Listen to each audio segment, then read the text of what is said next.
इस वीडियो में हम स्पेसिफिकली बात करने वाले हैं यूएस वीजा के फ्यूचर के ऊपर। क्या रहने वाला है 2025-26 का ट्रेंड, कितने वीजा इशू होंगे और जो अभी तक स्लॉट्स बंद है वो कब खुलेंगे। बिकॉज एक अनुमान लगाया जा रहा था कि मिड ऑफ जुलाई में स्लॉट्स खुलेंगे। कुछ दिनों तक हमें बायोमेट्रिक की अपॉइंटमेंट्स दिखी भी, बट उसके बाद वो भी गायब होगी और ना तो हमें ओएफसी जहाँ बायोमेट्रिक दिख रहा है और ना ही हमें आगे दिख रहा है इंटरव्यू स्लॉट। सो क्या फ्यूचर होने वाला है और कितने वीजा इशू किए गए हैं और आने वाले साल में क्या ट्रेंड रहेगा। देखो, एक चीज तो बिल्कुल क्लियर है, जो ट्रम्प एडमिनिस्ट्रेशन की न्यू पॉलिसीज है इमिग्रेशन को लेके, उसमें नंबर ऑफ वीजा इस बार कम दिए गए हैं।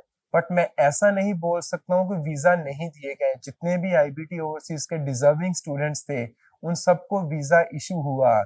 हाँ, इस बात से हमें एग्री करना होगा कि बहुत सारे स्टूडेंट्स को 221 जी स्लिप दी गई, जिसका मतलब है कि दोबारा हम सब चीजों को रिव्यू करेंगे, बट एट द एंड उनको वीजा दिया गया।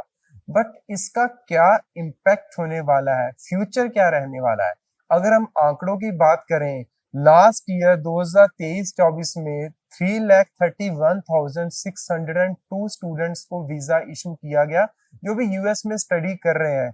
और अभी का जो ट्रेंड फॉलो हो रहा है उसके हिसाब से इस बार 3 लाख के आसपास वीजा इशू किया जाएगा, जिसमें 1 लाख के आसपास वीजा इशू हो चुका है। जो मेजर इनटेक है जिसको हम बोलते हैं फॉल इनटेक, जिसमें स्टूडेंट्स इंटरव्यू के लिए गए अप्रैल में, मई में, जून में, जुलाई में। सो इतना वीजा इशू हो चुका और ये लग रहा है कि इस बार 3 लाख टच करेगा।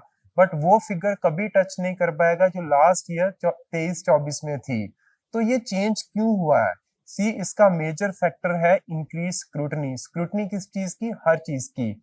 हर स्टूडेंट के सोशल मीडिया अकाउंट को चेक किया जा रहा है, प्रॉपरली देखा जा रहा है वो किसी ऐसी एक्टिविटी में इन्वॉल्व तो नहीं है जो एंटी यूएस हो, वो किसी रिलीजियस एक्टिविटी भी ना इन्वॉल्व हो, वो किसी इस तरीके के रेसिज्म में या किसी टेररिज्म वाली एक्टिविटी में ना इन्वॉल्व हो। सो बहुत सारे लेवल्स के ऊपर स्टूडेंट्स की इन्वेस्टिगेशन की जाती है और उसी को वीजा इशू किया जाता है जो डिजर्विंग है।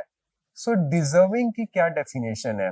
डिजर्विंग की डेफिनेशन वो है जिसका गैप बहुत ज्यादा नहीं है।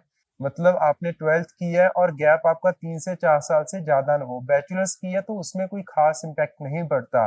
इम्पॉर्टेंट आज की डेट में ये है, जो हम इतने सारे स्टूडेंट्स का इस इनटेक में वीजा लेके बैठे हैं, सब स्टूडेंट्स में एक बात कॉमन है, वो निहायत ही इंटेलिजेंट है या उनका कम्युनिकेशन स्किल बहुत अच्छा है।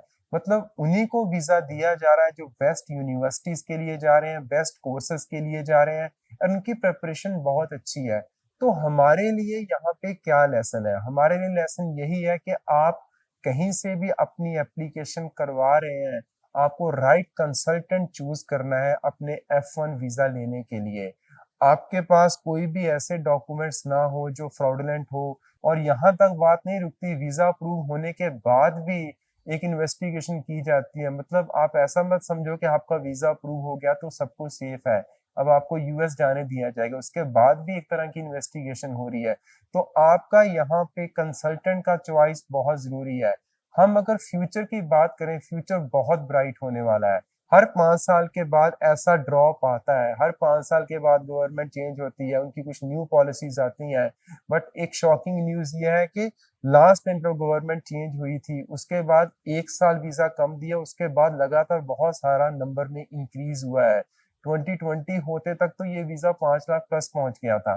तो आपको यहाँ पे डरने की जरूरत नहीं है। अगर आपकी प्रोफाइल सच में बहुत अच्छी है तो आप आईबीटी ओवरसीज में आके कांटेक्ट करें। आपका यूएसए का जाने का सपना हम जनवरी इनटेक में जरूर साकार करेंगे। अभी हम जो भी एप्लीकेशंस ले रहे हैं वो स्प्रिंग या जनवरी इनटेक ही ले रहे हैं।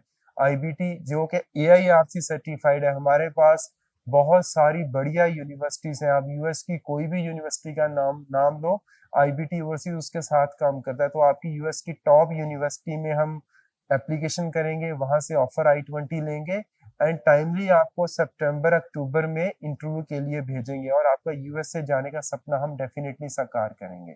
Thank you so very much.